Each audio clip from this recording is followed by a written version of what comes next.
Bhlm_08_. We drove away from Chilenga in silence. From the corner of my eyes I could see that Ray was still upset, but with each passing minute his features softened. I looked at where the blood was coming out from on his hand. I didn't have any tissue with me, so I removed my head wrap and used it to cover the cuts. I saw his face tighten when I did that. "Sorry," I said in a whisper. He continued to look ahead without even saying anything to me. After driving for over 2 hours, we finally came to a stop in the middle of nowhere. "Why do you keep doing this?" he asked without even looking at me. I didn't know if I was supposed to respond to that. "Surely, honestly tell me, what hasn't life given you?" he asked, this time his eyes piercing through me. "I am sorry," I responded. "God damn it, Shirley," he said, hitting on the dashboard. That sent chills down my spine. I tried to look at him, but the fury from his nostrils was enough to scare me off. "What makes you think that I need you to be sorry? Or that I care about you being sorry?" he asked, trying to gain composure. I dared not to respond. He started the ignition once again and turned back, taking us home. The silence was scary once again. The sound of my phone brought me back to life. I looked at the caller ID and it was Mr. Mutail.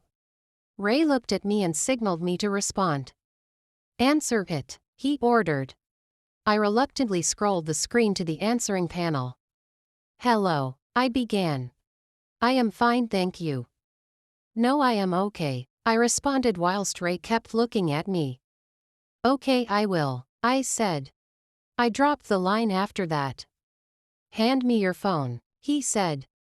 "What?" I asked, surprised. "I will not repeat myself, Shirley," he ordered. I gave it to him with second thoughts. He quickly slid his window down and threw it out. Moments later I heard it crush after another car passed over it. Now you see, my phone was like my life. As I heard it crush, I could feel my tears pouring down.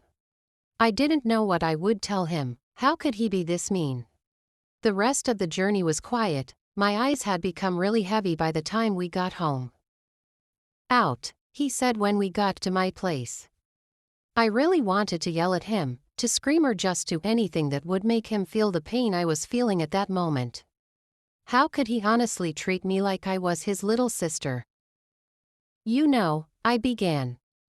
"I won't hesitate to beat you black and blue if you don't go inside," he said, cutting me short.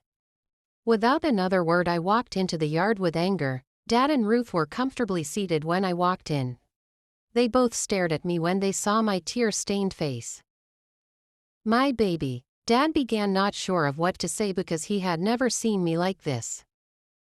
Ruth looked at me with sympathy, something I hated.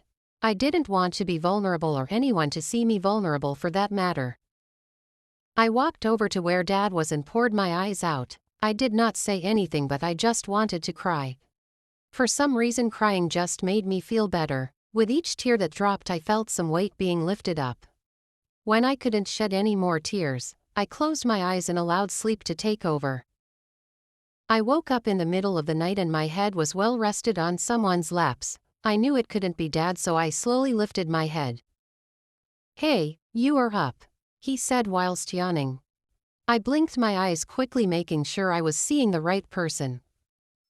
"What are you doing here?" I asked, remembering he was the reason I was like this. "I couldn't sleep. I had to see you, and when I came you were sleeping on this couch." "And Dad knows you are here?" "No, but your mother does." "She is not my mother," I said in a low tone. "That woman loves you. You need to give her a chance to prove herself."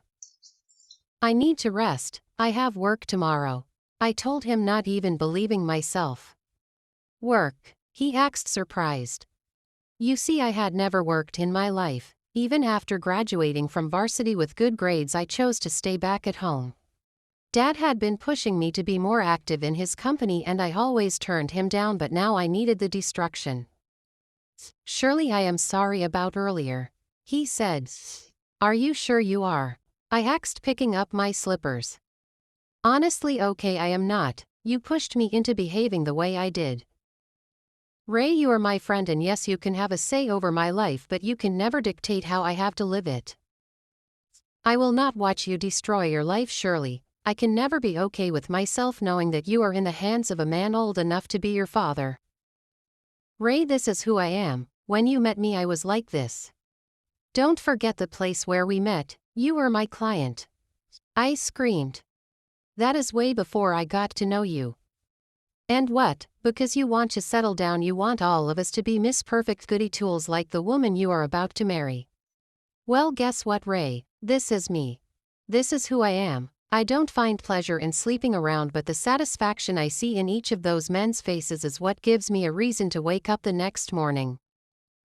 The sound of a breaking glass made the both of us to turn around. Dad was standing in the doorway with tears in his eyes, and Ruth was behind him. Not once had I ever seen him like that.